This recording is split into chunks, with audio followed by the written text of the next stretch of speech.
आता आपण हॉटेलपेक्षाही भारी असा मटण यखनी पुलाव अतिशय सोप्या पद्धतीने कसा करायचा याची रेसिपी पाहणार आहोत. तर चला साहित्य बघूया.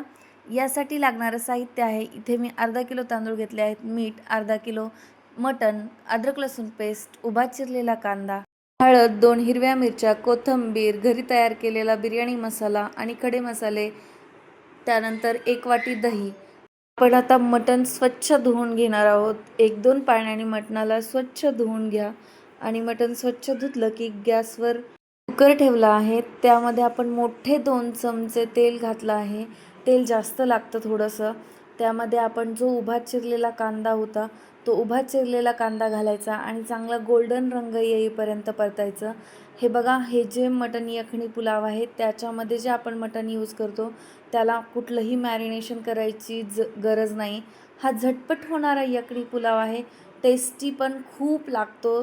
त्याची काळजी करू नका. हे असं गोल्डन ब्राऊन रंग होईपर्यंत छान कांद्याला परतून घ्यायचं. याच्यातले थोडंसं कांदा आपल्याला बाजूला काढून ठेवा, म्हणजे वरनं गार्निश करायला उपयोगी पडेल. आता याच्यामध्ये आपण जे खडे मसाले घेतले होते ते टाकून घेतले आहेत. त्याच्यामध्ये 4 लवंग, 7-8 काळे मिरे, दालचिनी आणि तमालपत्र, त्यानंतर हिरवी मिरची, अद्रक लसूणची पेस्ट जास्त टाका. अर्धा किलो मटणासाठी मी मोठे 2 चमचे अद्रक लसूणची पेस्ट टाकली आहे. त्यानंतर याला छान मिक्स करून घ्यायचं.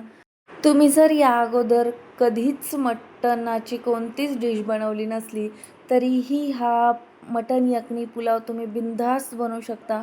माझी पद्धत खूप सोपी आहे. फक्त पूर्ण रेसिपी फॉलो करा, म्हणजे तुम्हाला सगळं अतिशय व्यवस्थितपणे समजेल. यानंतर आपण इथं एक चमचा हळद घातली आहे.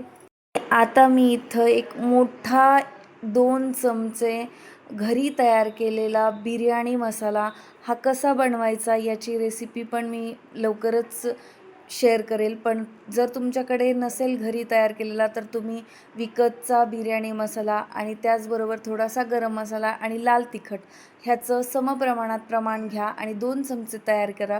त्यानंतर अर्धा किलो मटणासाठी मी इथं 2 मोठे चमचे मीठ घातलं आहे. तर हे मीठ घातल्याच्यानंतर छान मिक्स करा. तुम्हाला रेसिपी आवडत असेल तर प्लीज लाईक करा, शेअर करा आणि माझ्या चॅनलला सबस्क्राईब करा. हे बघा, ह्याला छान मिक्स करून घ्यायचं. मिक्स करत असताना सगळे मसाले सगळ्या मटणच्या पीस जे आहेत त्यांना लागले पाहिजेत. याच्यात आपण अजिबात पाणी घालत नाही आहेत. हे छान मिक्स झालं की आता आपण कुकरचं झाकण लावून घ्यायचं आणि याच्या छान 3 शिट्ट्या करा. हा पुलाव तुम्ही चिकनसोबतसुद्धा करू शकता. त्यानंतर जोपर्यंत शिट्ट्या होत आहेत तोपर्यंत इकडे आपण 1 वाटी जे दही होतं त्याच्यात 1 वाटी एवढंच अजून पाणी घालायचं आणि छान ढवळून घ्या. एकजीव करा पाणी आणि दह्याला. त्याच्यामध्ये गुठळ्या राहणार नाहीत याची काळजी घ्या. थोड्याफार राहिल्या तरी काही अडचण नाही. त्यानंतर आपण यामध्ये अर्धा चमचा मीठ आणि अर्धा चमचा हळद घालून याला मिक्स करून घेणार आहोत.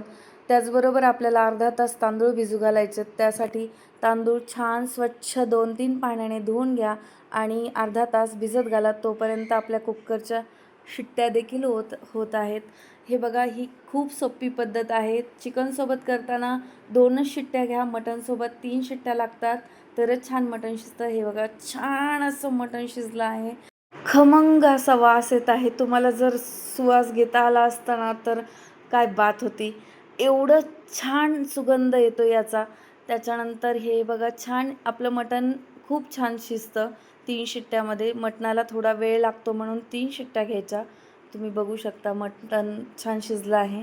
रेसिपी आवडत असेल तर प्लीज चॅनलला सबस्क्राईब करा.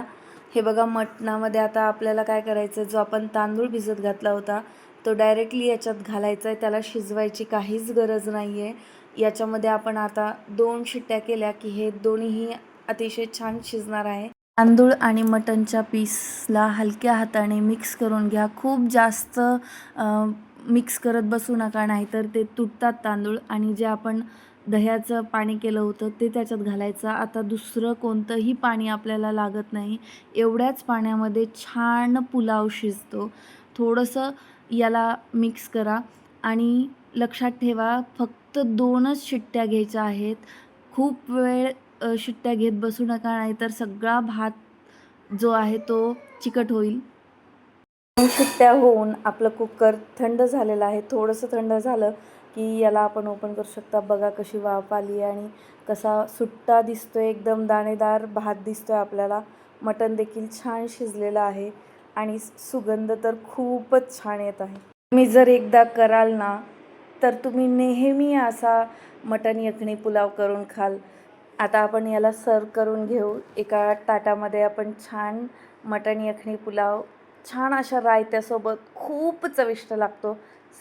वरतून आपण गार्निशिंगसाठी तळलेला जो कांदा होता तो आणि कोथिंबीर घालणार आहोत.